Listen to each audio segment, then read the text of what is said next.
നിസാമുദ്ദീൻ അസ്ഹരി കുട്ടിക്കാലത്ത് തന്നെ ഖുർആൻ നന്നായിട്ട് ഹിഫ്ള് ചെയ്തു. അതിവിശിഷ്ടമായ നിലയിൽ, മനോഹരമായ നിലയിൽ അതിന്റെ എല്ലാ നിയമ വ്യവസ്ഥിതികളും സൂക്ഷിച്ചുകൊണ്ട് പാരായണം ചെയ്യുമായിരുന്നു. ആ കുട്ടിയായിരിക്കുമ്പോൾ പട്ടാമ്പി ഉസ്താദിന്റെ കൂടെ പഠിക്കുന്ന കാലം. അപ്പോൾ ബഹുമാനപ്പെട്ട പാണക്കാട് സയ്യിദ് മുഹമ്മദ് അലി ശിഹാബ് തങ്ങൾ ഒരു സമ്മേളനത്തിൽ സംബന്ധിച്ചു.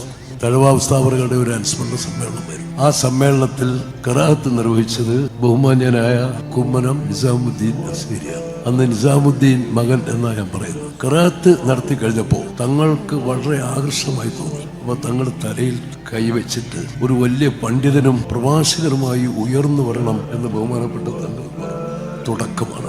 ഇന്ന് കേരളം നിറഞ്ഞു നിൽക്കുകയാണ്. കുമ്മനം നിസാമുദ്ദീൻ അസ്ഹരി പ്രസംഗിക്കുന്നത് പറഞ്ഞാൽ ഹറമിൽ പ്രാവുകൾ പറന്നടക്കുന്ന പോലെ ജനങ്ങൾ ആ പ്രസംഗം കേൾക്കാൻ വേണ്ടി അടുത്തുകൂടുകയാണ്, തിങ്ങിക്കൂടുകയാണ്. ആ തരത്തിൽ അനുഗ്രഹീതനായ ഒരു യുവ പണ്ഡിതനാണ് കുമ്മനം നിസാമുദ്ദീൻ അസ്ഹരി, തഴവ ഉസ്താദിന്റെ ചെറുമകൻ.